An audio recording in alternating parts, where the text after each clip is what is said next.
Yo, what's up, guys? Teacher Paul here, and today we have a coffee request by Whiplash. And Whiplash says, yes, Siri, we are going down the rabbit hole of their amazing content. Let's explore a shorter documentary about Pablo Escobar. Oh, his private prison. Obviously, they weren't around when he died. Spoiler alert if you're watching Narcos. Pablo Escobar's private prison. Okay, I thought they somehow went back in time and made a video with him.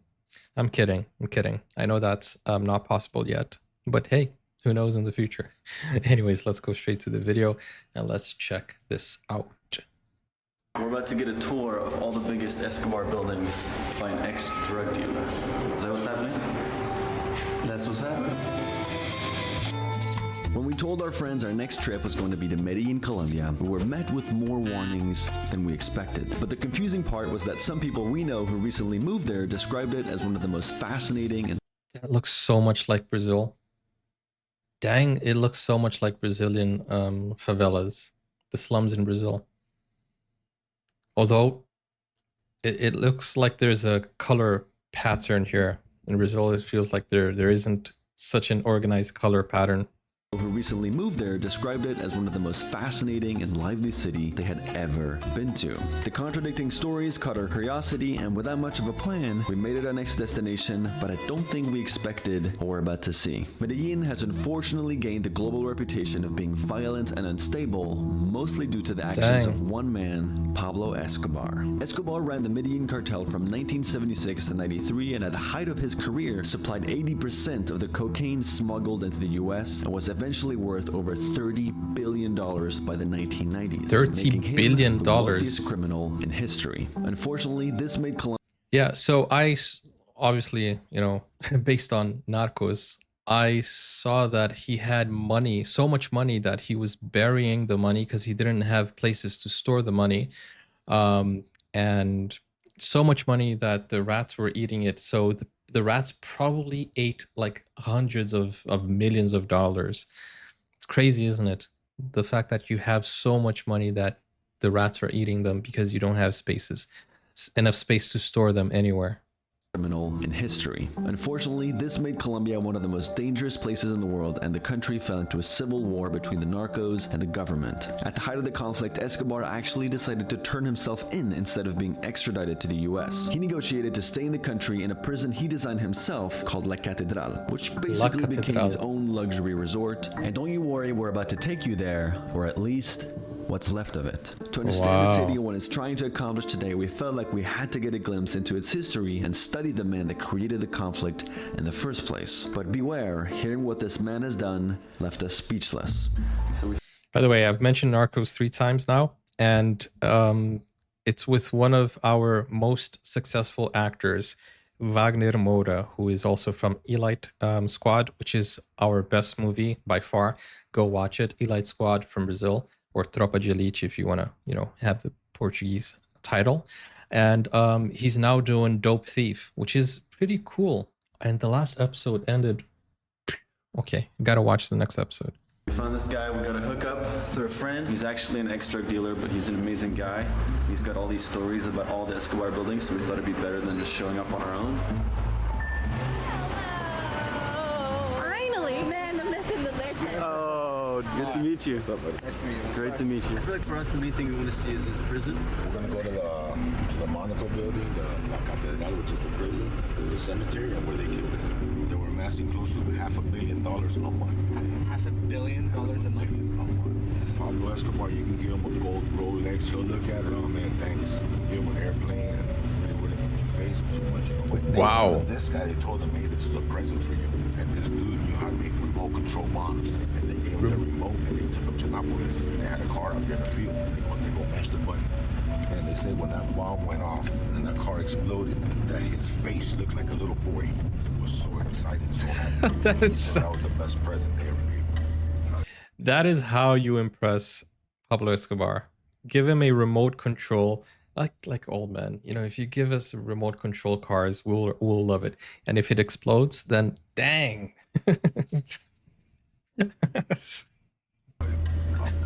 Oh, thanks, Maria. They never saw him. that devil in him that come out, you know. Freaking transformation, you know. Where that little rail's at, that's a 2-story penthouse. That's where him and the family live. And on all these other floors, whole families of the bodyguards live there with him. The bodyguards were here all the time with the family. Right? The wife was never alone. That's where Pablo Escobar was at. Dude, that's his prison? That little rail that sticks out in the middle over there, kind of, that's a swimming pool. He had a 360-degree view of the whole city. Escobar. His name was on there with neon lights. So when you drove by Poblado Avenue, Oh, yeah, wow. There was nothing like this building. I wonder how they got in touch with this guy. You know, he said he's an ex-dealer, you know. He didn't say whose ex he is. In this whole side of the mountain. I'm kidding. He lived here. Full time. He lived here, yeah, with the wife and the kids. Wow. Guys closest to him, Popeye being one, says you can look at Pablo in the eyes and you're going to see fear in his eyes. Oh, that's his home. Very That's not few his people prison ever yet. heard Okay, him sorry. say a curse word. So where are we going right now? To la Catedral. Oh, this is the prison. Prison Pablo built for himself. So why did you pick this spot for the prison? This spot is where he grew up. Grew up in a house. One way up, one way down. Did he ever leave the jail? Oh yeah, he left whenever he wanted. He was here for 13 months. One of the agreements was he wasn't going to traffic no more. Of course, he kept doing that. Of course, right. All right, this is How is he his gonna pay for private his that prison? he built for himself. It's pretty much like a mansion that he just customized for whatever he needed. Now, like, it's kind of a monastery. We're about to go walk inside and check out what the prison looks like. You can see right here a column down there on the ground. See it? There's one over here. You walk over here. There's another one here. This right here was the main part of the jail. After they killed Escobar, people were brave enough to come down from the bottom where he was from with sledgehammers, and they practically knocked the whole jail down. Okay, looking for money, buried stuff, because these guys buried a lot of money. This was a 5-star resort. There was no bars This in this guy's jail. voice, None at man. all. This is where they had their parties. He has a deep Yeah, voice. let's take a peep inside. But yeah, that was like the ballroom in there. They had casino games too. Wow. They say Frank Sinatra came up here one time to play for him. Frank Sinatra went there to play for him. Dang. Didn't know Frank had connections. It's pretty insane that we are where like this man is. This is helipad right there. Oh. What's this over here? Doesn't look like a pleasant place to be. This side over here is that's where they used to kill the people. They would kill the people in here? Wow. Bring them in here and they kill them. Because on the other side, This is a there's, prison. the jail inside the jail. The jail side, the jail. And then chop them up in pieces and burn them. Oh, wow. So that's a furnace. Disintegrated everything. Wow. So you're telling me he had an execution area in his house, his prison, rather. It's not even his house, it's his prison. What kind of prison is this? Oh, man. Let's leave. Don't want to be somewhere where people used to get chopped. These were the holy cells. Really? This was a holding cell too? Let me show you something over here. Dude has cells. And it's not for Pablo was him. gonna kill them. They felt like them coming, they're sacrificing themselves for the whole family. Because Pablo will kill you, he'll leave your family alone. Okay, you don't come, you can kill everybody. Like, Wow. You drive up, you're gonna die. They would drive up themselves. Oh my goodness. So it was kind of like a altruistic thing to do. Like that was the frame of his bed. No way. Yeah. Kind of wandering off track a little bit here. See what else we got. Some eerie background music.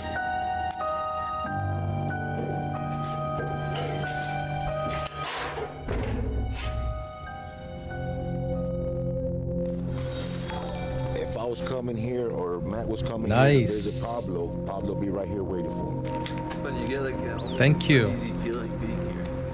You're getting that too, Derek? Yeah.